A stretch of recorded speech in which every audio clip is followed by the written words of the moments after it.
Welcome to this Business of F1 video. F1 is changing its formula. The sport is poised to move to a new set of regulations in 2014 which bring in new technologies, more efficient engines and new look cars. But as we're enjoying one of the most entertaining and successful seasons in memory, is it necessary to change a winning formula? And can the teams afford it?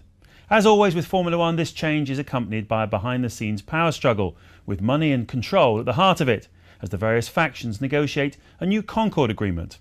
One key question is, who should make the rules? The teams, the governing body, or the commercial rights holder? And how does that sit with cost control?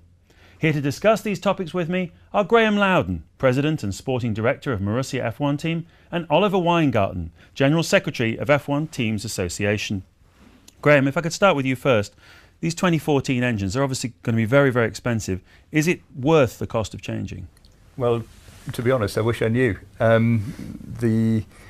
think whilst all the teams agree that it's fantastic for Formula One to be innovative and of course relevant, and that includes new and green technologies, what's unclear certainly to the teams at the moment is just how much the new engines would cost. And I think in the current climate, sustainability of the business environment of Formula One is equally, if not more important than technology or environmental impacts. In fact, you know, we're really at that stage. So, if the introduction of the new engines doesn't impact the sustainability of the teams, then yes, of course, it's a fantastic thing. So, you know, the hope is that we'll be able to get the best of both worlds, which is some great exciting technology, but not impact the sustainability of the teams. Well, what are we talking about at the moment? It's about 5 or 6 million or something for a supply of engines. We're talking about 3 or 4 times as much for the new technologies. Well, this is really what I say. And when I say I wish we knew, there's no firm proposal from any engine manufacturers. Not clear which manufacturers are going to make the engines, and from a team's perspective, we need that clarity to plan. Oliver, obviously the resource restriction agreement was brought in with all the teams and the governing body and the commercial rights holder. Is there a danger now with the RRA sort of hanging in the balance? It hasn't been renewed between the teams. Is there a danger of costs escalating in this void? Well, firstly, the RRA was signed 2009 and all the teams are parties to it, and even the teams that have left the Formula One Teams Association are still parties to that agreement. And in Singapore 2010, all the teams agreed to make some changes but to extend it to 2017. So there's no issue in respect of the RRA lapsing. What we're actually discussing with the FIA is whether they might incorporate it into the sporting regulations, which would then enable them to levy a sanction in the case of a potential breach, because that's obviously where the teams have had some concern in the past as to what is the deterrent for potential breach. So the RRA is there. All the teams that are in the F1 environment at the moment are parties to it.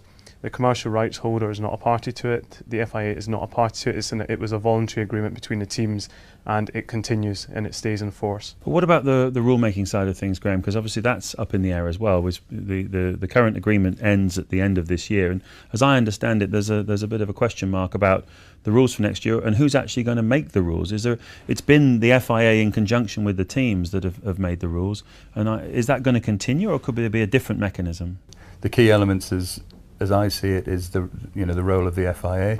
That's very important, that the regulatory function and the commercial function, that there is a clear separation, and also the involvement of all the teams. There's been discussions of subsets of teams, or perhaps a smaller number of teams being represented, and I cannot see how that can work if this is a truly global sport.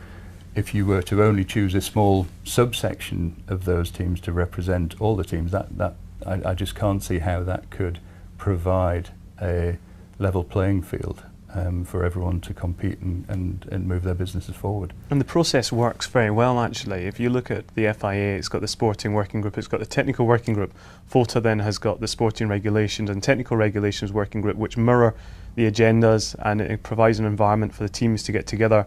And we invite the non-FOTA teams to participate as well, but to discuss all the issues so that when they go to the FIA's working groups, it can be a lot more constructive. And currently all the teams are involved in that process, and the teams are satisfied with the way it works, and we are encouraging the FIA to continue with that approach. Obviously, Marussia came into Formula One back in 2010, sort of 2.5 seasons into it. You're up against some of the major manufacturers, very well-established Formula One teams. What's it like operating a small team like yours and trying to build towards the front of the grid? You know, this is Formula One. It's meant to be difficult. It's the pinnacle of motorsport anywhere in the world, and therefore it's a good thing that it's difficult. I think the thing, you know, one of the key things that I've noticed looking back over the 2.5-3 years is when we first entered, and Oliver mentioned the RRA, the agreement between the teams, is a good example.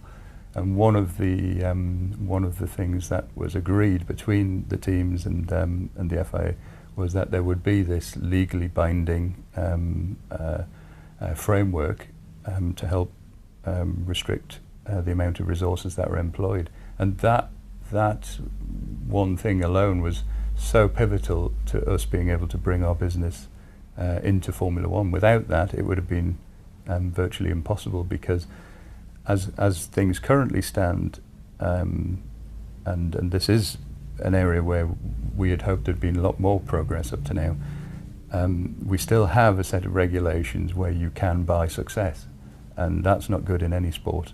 Thank you very much, gentlemen. If you want to find out more about Formula One, go to ft.com/Formula One. That's it from this Business of F1 video. Thank you.